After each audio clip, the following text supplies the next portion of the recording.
Bonjour à tous, alors voilà, aujourd'hui on va tester un couteau que j'avais forgé dans une autre vidéo. Donc c'est un couteau bushcraft. Tac, celui-là, donc forgé en XC75 avec une trempe sélective à l'argile et tuyau en cuir. Donc on va s'aider aussi s'il y a besoin d'une scie Egoin de chez Fiskars. Voilà, pour couper les gros morceaux d'arbre. Et s'il y a besoin, voilà, j'ai des gants Mechanix de base, mais qui servent et qui peuvent être bien utiles dans plusieurs situations différentes. Donc là, le petit test d'aujourd'hui, c'est que on va couper des branches de cerisier et on va regarder le tranchant du couteau, s'il est efficace sur ce type de bois, si on peut faire du bâtonnage, de la coupe à la volée et s'il garde son tranchant. Voilà, tout simplement. Donc allez, c'est parti.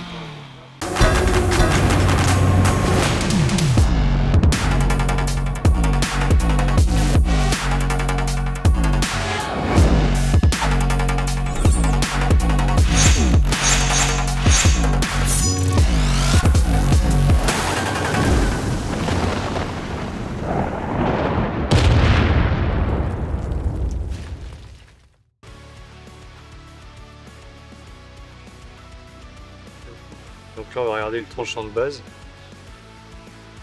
Donc là on a un rasoir. Voilà, ça coupe super bien. Donc on va tester ça sur cette branche là. Donc là on va couper ces petites branches là. Tout simplement. Coupe à la volée. Voilà.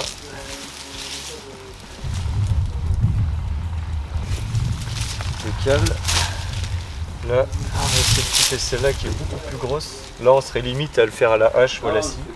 Bon, je vais quand même le tenter au couteau, on va voir.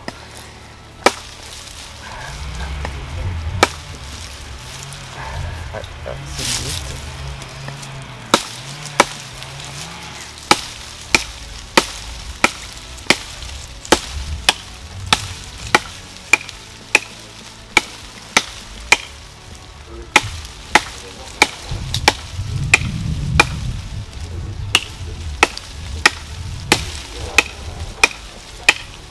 Ça faudrait limite l'avoir à la machette.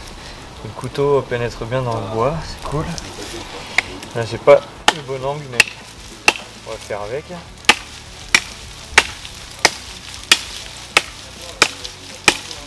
Voilà, donc là je tape sans trop forcer. Voilà. Là on y est là. Voilà. Impeccable. Hop. Donc, par rapport à la lame, voilà, on a quand même une bonne grosse épaisseur. Ça fait environ la taille de mon pouce presque entier là, en largeur. Donc on est pas mal, ça a bien réussi à couper, voilà, sans forcer. On va regarder si ça coupe toujours aussi bien. Voilà, impeccable. Ça n'a pas bougé d'1 millimètre. Donc là on va s'attaquer à du plus lourd encore. Donc c'est à dire qu'on va taper vraiment ici au milieu de la branche. Donc là on est pas loin de 8 cm à mon avis, 8-9 cm de diamètre. Donc on va tenter là, par là. Donc là il y a des nœuds un peu partout dans le bois.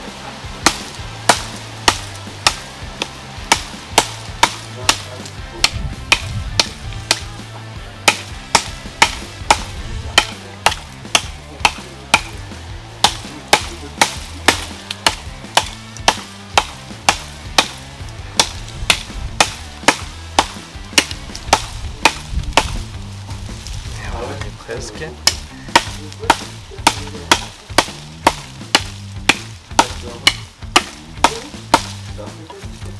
Et voilà, impeccable. Ça fait la largeur de la lame du couteau là.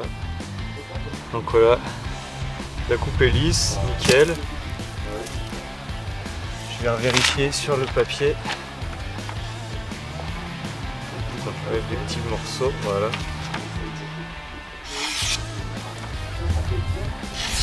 Voilà, ça bouge pas. Quand les traitements thermiques sont bien faits, comme là, et ben impeccable, ça bouge pas. La lame n'a pas subi de dégâts, le tranchant il n'a pas plié. Nickel. Franchement je suis vraiment content de ce type de couteau. Le manche il n'a pas bougé, il s'est pas desserré. Donc nickel. Là ce qu'on pourrait faire comme test après ça serait du bâtonnage. On va essayer de bâtonner ça. Je vais aller chercher un maillet en bois. Comme ça je vais pouvoir maillotcher par dessus. Voilà, donc avec toujours le couteau et un petit maillet en bois, on va bâtonner, ce qu'on appelle, c'est-à-dire pour refendre, faire du petit bois. Là il y a vraiment un nœud énorme au milieu là. Il y avait une branche qui partait là, une branche qui partait là. On va voir jusqu'où on peut bâtonner, sachant qu'on est sur un terrain assez mou là. On va voir.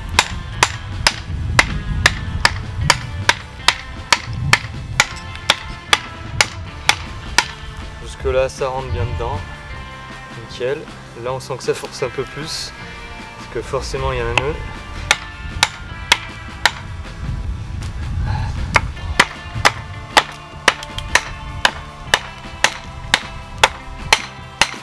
Voilà, impeccable. Donc ça l'a coupé sans forcer. La lame n'est pas tordue. Impeccable. Et on voit bien le nœud au milieu là. Voilà. Donc ce couteau est plutôt très efficace pour faire ce genre de tâches. Et puis après voilà, on peut vraiment refendre comme on veut.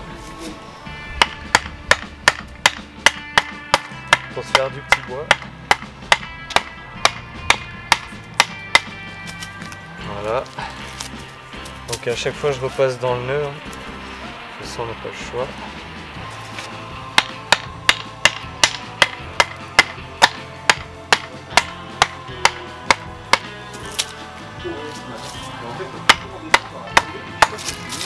Voilà.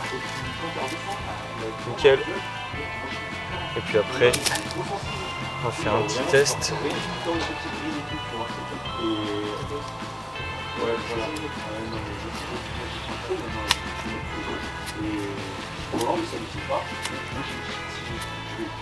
Voilà, pour faire comme un fire steel, on fait un démarrage de feu. Voilà. Voilà, plutôt très efficace. Voilà, ça coupe bien, nickel. On va revérifier sur le papier, voir si ça coupe toujours autant. Nickel.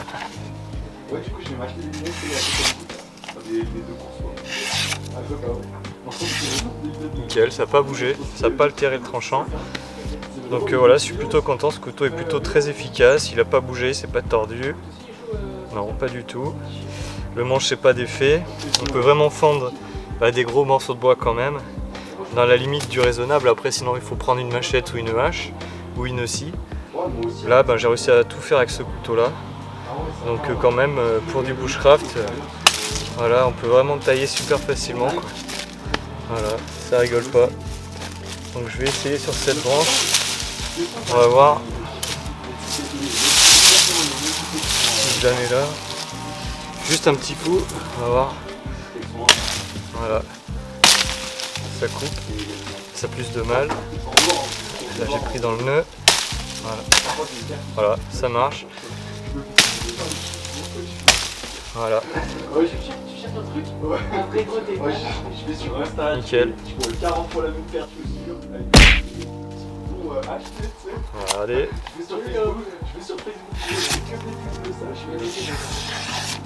Nickel, ça n'a pas bougé, hein. Pas d'un millimètre, ça coupe toujours aussi bien.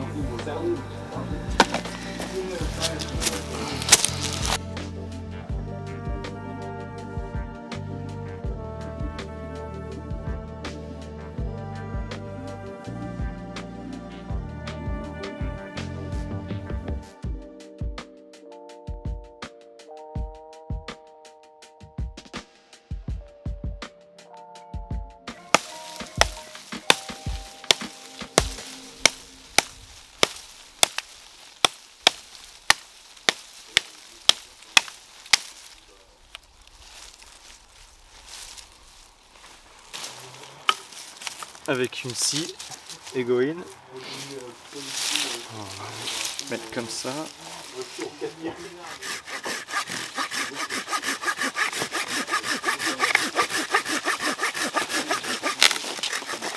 Voilà. Donc travail beaucoup plus propre, beaucoup plus approprié aux grosses sections. Voilà, pour le bushcraft. Je pense que les deux sont pas mal.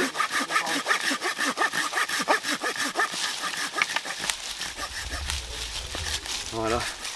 Par exemple avec la scie on peut couper des morceaux comme ça et après au couteau retailler des pointes dedans. Ce qu'on pourrait difficilement faire à la scie. Ou alors le faire à la hache ou à la machette. Voilà. Et pour débiter des morceaux comme ça très rapidement, voilà, la scie est hyper bien adaptée, quoi.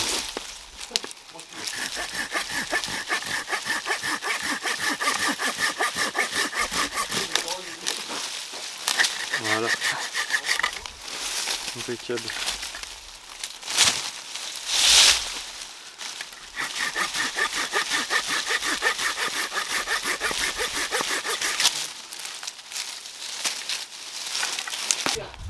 Donc petit test avec le couteau toujours, on va tailler une pointe dans ce morceau de bois là.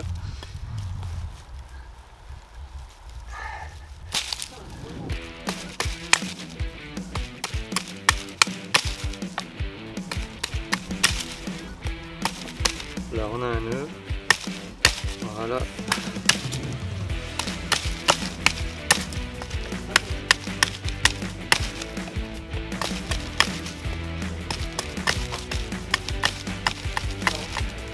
Voilà. Pour faire par exemple un piqué ou des sardines improvisées pour mettre une tente ou n'importe quoi. Voilà, impeccable, on a une pointe. Très peu de temps, très peu d'effort. Voilà. Donc on peut vraiment venir l'affiner comme il faut. Attention à ce que le couteau tape pas le sol parce que s'il tape un caillou, bah, ça va le désaffûter très vite, ça va l'abîmer. Là voilà, il tape ce morceau là, comme ça, il n'y a pas de risque d'abîmer le tranchant. Voilà. Donc je pose et je tire, voilà, tout simplement, donc il n'y a pas beaucoup d'effort. Voilà, là on a une vraie pointe, nickel. Voilà, comme ça, bah, après si on veut l'enfoncer, on met ça.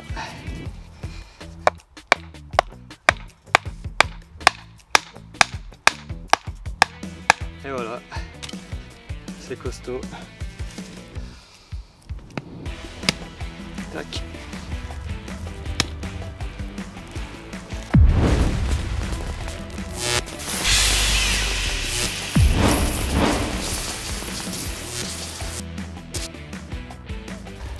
Donc on va vérifier, une fois que j'ai coupé tous ces différents morceaux de bois, on va vérifier sur une feuille. Donc là je ne l'ai pas du tout touché, hein, il y a encore voilà, les traces du bout de bois, on va voir si ça coupe bien.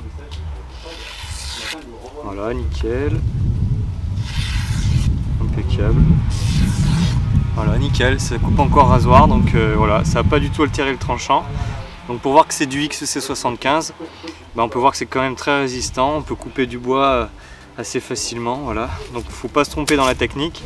C'est sûr que par exemple si je viens planter dans le bois et je viens faire des torsions à droite à gauche, là je risque de casser le tranchant, parce que c'est pas fait pour. Ce qu'il faut faire, c'est que si on plante et qu'on n'arrive pas à enlever le couteau, il faut l'enlever dans le sens qu'il est rentré. Si on l'enlève dans un sens à droite à gauche, même avec une hache, en fait ça pèterait le manche. Là ça pourrait tordre le tranchant et le casser, malgré la trempe sélective à l'argile en fait. Donc faut pas se rater et puis après tout faire comme il faut, puis après voilà, on peut vraiment tailler des belles pointes comme il faut. Tout ça, toi ça m'a pris quoi, 2 minutes. Et puis après voilà, pour faire du bushcraft dans la forêt, se faire des abris de survie en bois, tout ça, c'est le top quoi. Donc je rappelle qu'il y a 6 mm à peu près au dos, pour que ça soit quand même assez lourd et qu'il y ait de l'inertie quand on vient de frapper. Les 6 mm vont favoriser la fente du bois. Tout à l'heure quand j'ai fendu la bûche en deux là, la petite bûchette, et qu'il y avait un nœud, bah, l'épaisseur me garantit une meilleure solidité et ça fend un peu plus vite. Les moutures quand même va quasiment jusqu'à 0. Au tranchant là on doit avoir à peine 1 ou 2 dixièmes de millimètre avant affûtage. Et voilà, et puis le manche en paracorde nous permet un bon maintien pour pas glisser. Il ne s'est pas défait, voilà, parce que c'est stabilisé avec des aiguilles plus de la super glue industrielle. Donc ça c'est exactement comme je fais pour les stagiaires qui viennent forger à l'atelier. Voilà.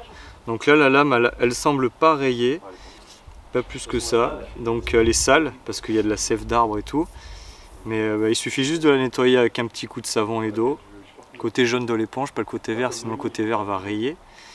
Et puis après je le rangerai dans l'étui en cuir jusqu'à la prochaine utilisation. S'il y a besoin, je repasse un tout petit coup sur du cuir avec de la pâte à polir. Et normalement, je retrouverai le tranchant d'origine. Même si là, on voit que ça coupe encore super bien. Voilà. Après quelques tests sur bois. Donc voilà. Un super couteau, super qualité, forgé à la main, dans le style traditionnel japonais avec la trempe sélective qu'on voit bien. Voilà. Nous revoilà pour la partie explicative. Donc sur les émoutures, les différentes émoutures, comment j'ai fait pour trouver une émouture, voilà, comme sur le couteau qu'on vient de tester. Comment faire, voilà, pour que une fois qu'on ait coupé du bois, l'émouture n'est pas pliée, elle reste bien tranchant le plus longtemps possible. Donc je vais vous expliquer, c'est pas très compliqué. Donc ce qui va faire la différence sur un couteau comme ça, déjà en premier lieu, numéro 1, c'est l'acier. Voilà. Si vous prenez du 10-45, ça coupera beaucoup moins longtemps que si vous prenez du 10-75 ou du 10-95 par exemple, pour faire court. Donc l'acier en numéro 1 est très important. Numéro 2, la largeur de votre lame, c'est important. Donc largeur, voilà. Pourquoi? Parce que la largeur, quand vous allez bâtonner, c'est ça qui va faire que ça va se tordre plus ou moins vite. Par exemple, si on bâtonne avec une machette qui est très large et très fine, bah, on risque de l'abîmer, quoi. Alors que là, il n'y a pas de risque. C'est tellement épais, là on est sur du 6 mm. Et en plus, c'est pas très large, donc ce qui fait qu'on peut quand même bâtonner là où il y a des nœuds. Comme je vous ai montré, j'ai fendu la petite bûchette où il y avait un énorme nœud au milieu. Sans problème, ça n'a pas abîmé la lame. Donc 3... une fois qu'on a parlé de ça, on va parler de la géométrie. Géométrie, voilà. Donc ça c'est, je pense, le plus important sur une lame, parce que tu peux avoir le meilleur acier, la meilleure largeur, la meilleure forme de l'impossible. Si tu n'as pas la bonne géométrie de l'émouture et du fil, c'est même pas la peine. Donc c'est à dire que la géométrie, souvent, on a tendance à croire que, voilà, les dos, là c'est une vue en coupe, hein. Donc on a tendance à croire que les dos sont plats et que le tranchant est droit jusqu'en haut de l'émouture. Si on fait ça, en fait, on va créer un couteau qui est fragile.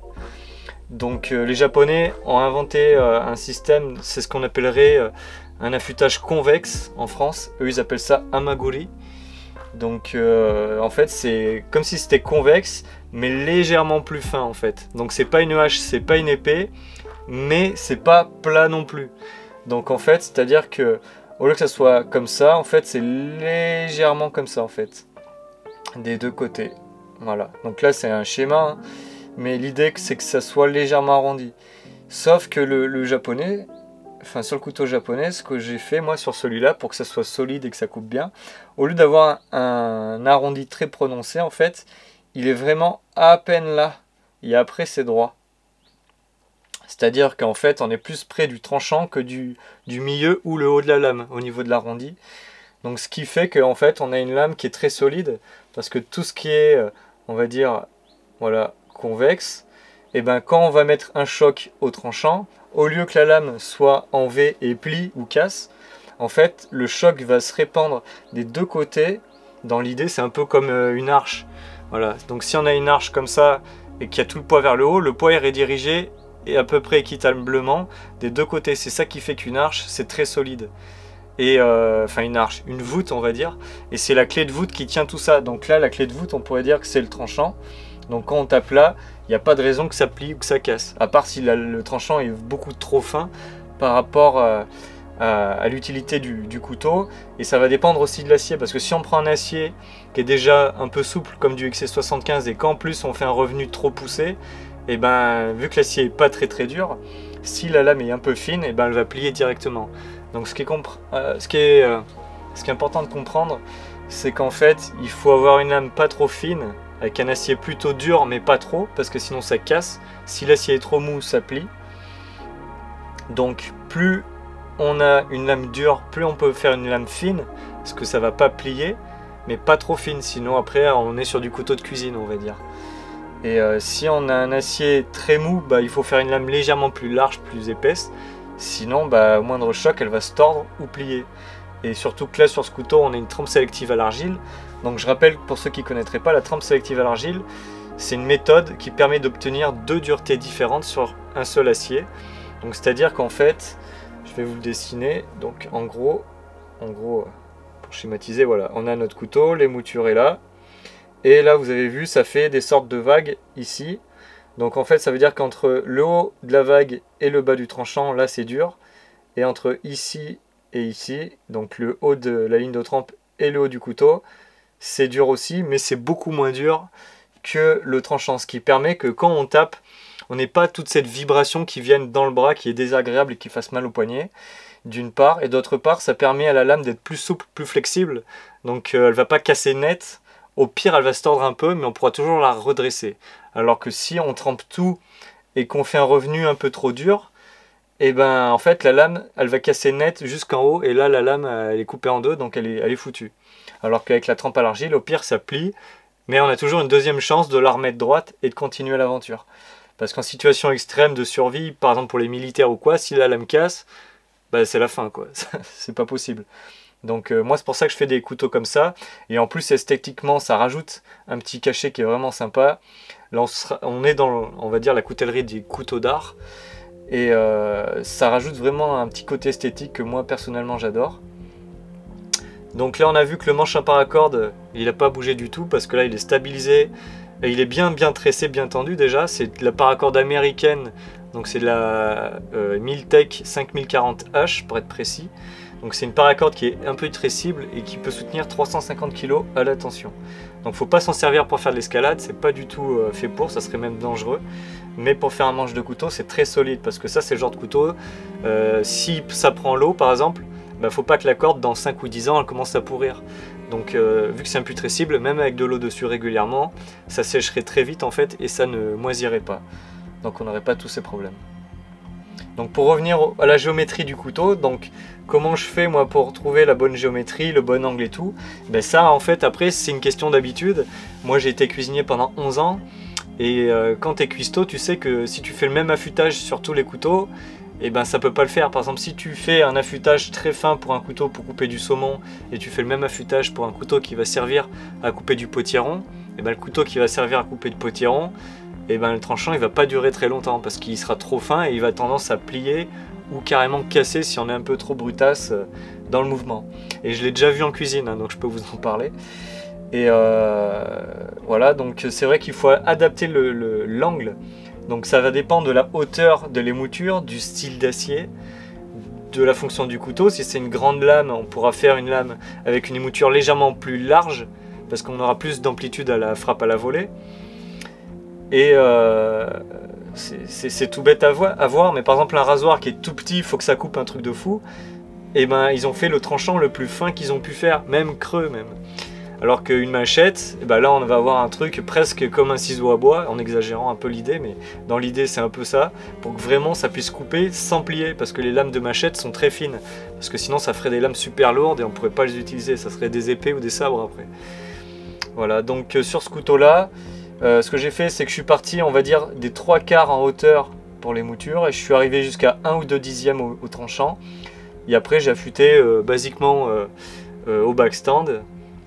Et après j'ai mis un petit coup sur du cuir avec de la pâte à polir. On pourrait très bien affûter à la pierre japonaise si on veut, mais pour ce couteau là, moi je ne l'ai pas fait, et vous avez vu que déjà on a un super tranchant. Si ça vous intéresse d'ailleurs, si vous voulez chez vous forger ce couteau, j'ai fait une vidéo exprès sur le sujet qui est payante, qui est sur mon site internet, donc c'est laforgeduronin.com. Dans la partie stage, donc en haut à droite dans le site, il y a plusieurs onglets, il y a l'onglet stage. Et du coup j'ai fait une petite vidéo, donc vous payez la vidéo et après moi je vous envoie la vidéo. Et dans cette vidéo je vous montre tout de A à Z, comment faire pour faire ce couteau là que j'ai utilisé dans cette vidéo.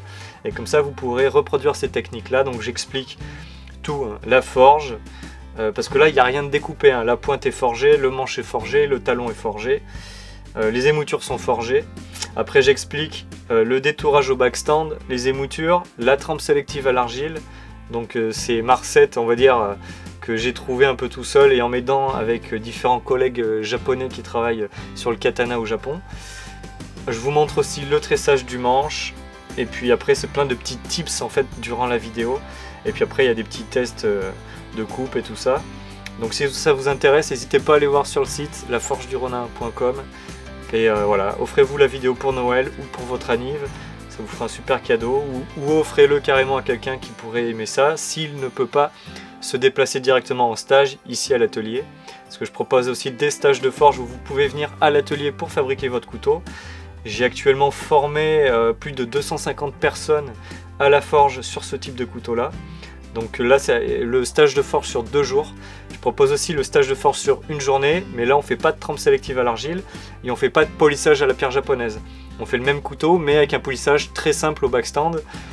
On va dire c'est plus pour le côté esthétique hein, sur 2 jours, et pour le côté japonais traditionnel, donc ça change quasiment rien, si ce n'est que l'esthétique on va dire. Si tu as aimé la vidéo, n'hésite pas à laisser un gros pouce en l'air. Tu peux également t'abonner à la chaîne si ce n'est pas encore déjà fait. Si tu as des questions, n'hésite pas à écrire dans les commentaires, je serai ravi de te répondre. Moi je vous dis merci et à la prochaine. Ciao!